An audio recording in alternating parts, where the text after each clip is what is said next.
for our continued reading of the Bible through the year 2024, a reading of the book of Ezra, chapters 4 through 6, in the English Standard Version of the Bible by Crossways Publishing, a division of Good News Publishing of Wheaton, Illinois, Ezra, chapters 4 through 6.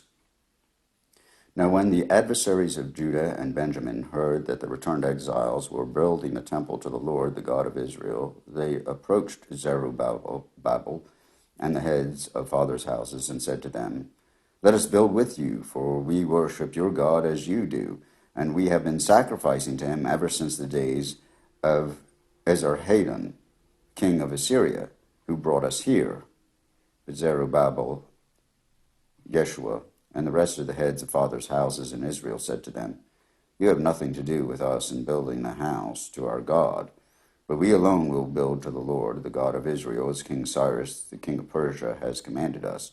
Then the people of the land discouraged the people of Judah and made them afraid to build, and bribed counselors against them to frustrate their purpose all the days of Cyrus, king of Persia, even until the reign of Darius, king of Persia.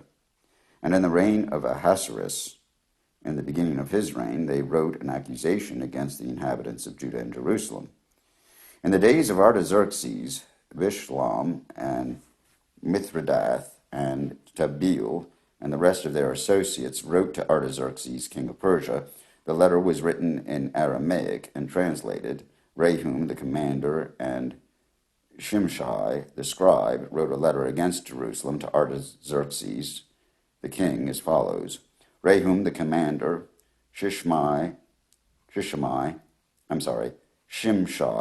the scribe, and the rest of their associates, the judges, the governors, the office officials, the Persians, the men of Erech, the Babylonians, the men of Susa, that is, the Elamites, and the rest of the nations, whom the great and noble Osnappar deported and settled in the cities of Samaria and in the rest of the province beyond the river. This is a copy of the letter that they sent.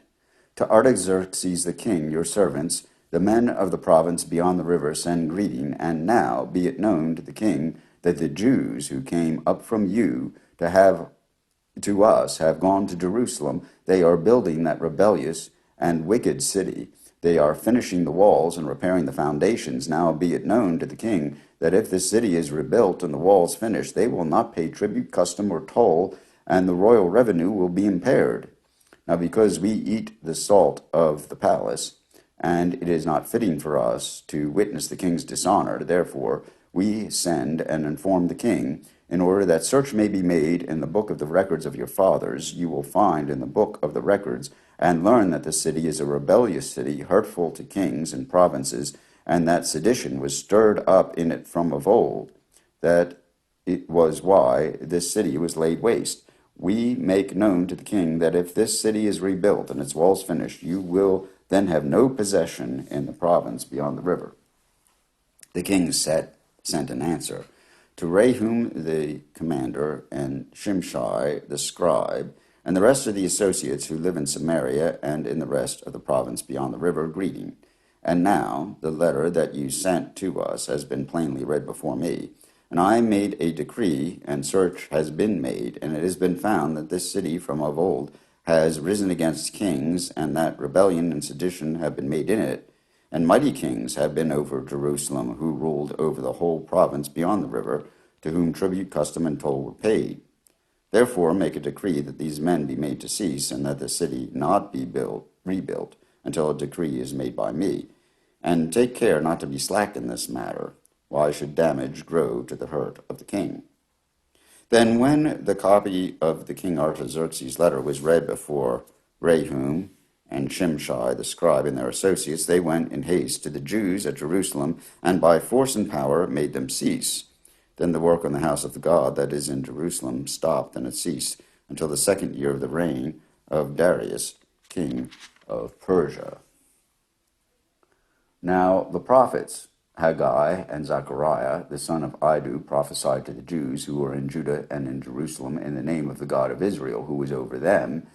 Then Zerubbabel, the son of Shealtiel, and Yeshua, the son of Jozadak, arose and began to rebuild the house of God that is in Jerusalem, and the prophets of God were with them, supporting them.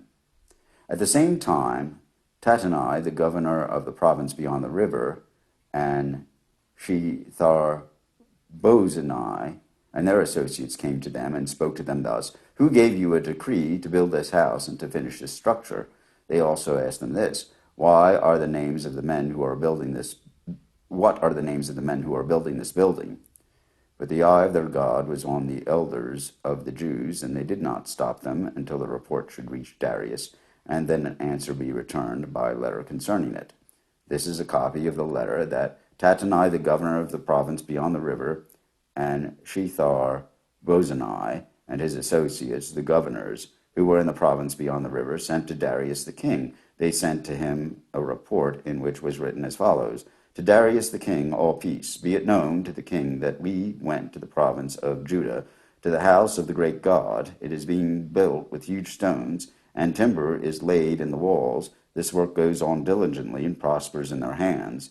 Then we asked those elders and spoke to them thus, "Who gave you a decree to build this house and to finish this structure?" We also asked them their names for your information, that we might write down the names of their leaders. And this was their reply to us, "We are servants of the God of heaven and earth, and we are rebuilding the house that was built many years ago, which a great king of Israel built and finished. But because our fathers had angered the God of heaven, he gave them into the hand of Nebuchadnezzar, king of Babylon, the Chaldean, who destroyed this house and carried away the people to Babylon. However, in the first year of Cyrus, king of Babylon, Cyrus the king made a decree that this house of God should be rebuilt. And the gold and silver vessels of the house of God, which Nebuchadnezzar had taken out of the temple that was in Jerusalem and brought into the temple of Babylon, these Cyrus the king took out of the temple of Babylon, and they were delivered to one whose name was Sheshbazzar, whom he had made governor. And he said to him, "Take these vessels and go and put them in the temple that is in Jerusalem, and let the house of God be rebuilt on its site." Then this Sheshbazzar came and laid the foundations of the house of God that is in Jerusalem, and from that time until now it has been in building, and it is not yet finished. Therefore, if it seems good to the king, let search be made in the royal archives there in Babylon to see whether a decree was issued by Cyrus the king for the rebuilding of this house of God in Jerusalem, and let the king send us his pleasure in this matter. Then Darius the king made a decree, and search was made in Babylon, in the house of the archives, where the documents were stored, and in Ecbatana, the citadel that is in the province of Media, a scroll was found, on which was written, "A record in the first year of Cyrus the king. Cyrus the king issued a decree concerning the house of God at Jerusalem, that the house be rebuilt, the place where sacrifices were offered, and let its foundation be retained. Its height shall be 60 cubits, and its breadth 60 cubits, with 3 layers of great stones and 1 layer of timber. Let the cost be paid from the royal treasury, and also let the gold and silver vessels of the house of God, which Nebuchadnezzar took out of the temple that is in Jerusalem and brought to Babylon, be restored and brought back to the temple that is in Jerusalem, each to its place. You shall put them in the house of God. Now therefore, Tattenai, governor of the province beyond the river, Shethar-bozenai, and your associates, the governors, who are in the province beyond the river, keep away. Let the work of this house of God alone. Let the governor of the Jews and the elders of the Jews rebuild this house of God on its site. Moreover, I make a decree regarding what you shall do for these elders of the Jews for the rebuilding of this house of God. The cost is to be paid to these men in full and without delay from the royal revenue, the tribute of the province beyond the river. And whatever is needed, bulls, rams, or sheep for burnt offerings to the God of heaven, wheat, salt, wine, or oil, as the priests at Jerusalem require, let that be given to them day by day without fail, that they may offer pleasing sacrifices to the God of heaven, and pray for the life of the king and his sons. Also I make a decree that if anyone alters this edict, a beam shall be pulled out of his house, and he shall be impaled on it, and his house shall be made a dunghill. May the God who has caused his name to dwell there overthrow any king or people who shall put out a hand to alter this or to destroy this house of God that is in Jerusalem. I, Darius, make a decree, let it be done with all diligence. Then, according to the word sent by Darius the king, Tattenai, the governor of the province beyond the river, and Shethar-bozenai and their associates did with all diligence what Darius the king had ordered. And the elders of the Jews built and prospered through the prophesying of Haggai the prophet and Zechariah the son of Iddo. They finished their building by decree of the God of Israel, and by decree of Cyrus and Darius and Artaxerxes king of Persia. And the house was finished on the 3rd day of the month Adar, in the 6th year of the reign of Darius the king. And the people of Israel, the priests and the Levites and the rest of the returned exiles, celebrated the dedication of this house of God with joy. They offered at the dedication of this house of God 100 bulls, 200 rams, 400 lambs, and as a sin offering for all Israel, 12 male goats, according to the number of the tribes of Israel. And they set the priests in their divisions and the Levites in their divisions for the service of God at Jerusalem, as is written in the book of Moses. On the 14th day of the 1st month, the returned exiles kept the Passover.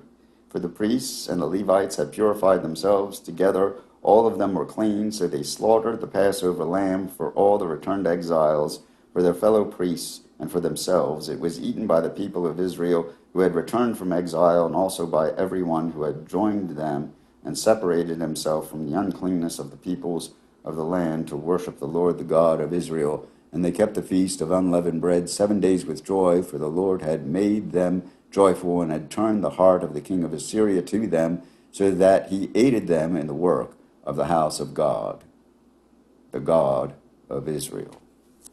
Here ends the reading of Ezra, chapters 4 through 6, in the English Standard Version of the Bible by Crossways Publishing, a division of Good News Publishing of Wheaton, Illinois.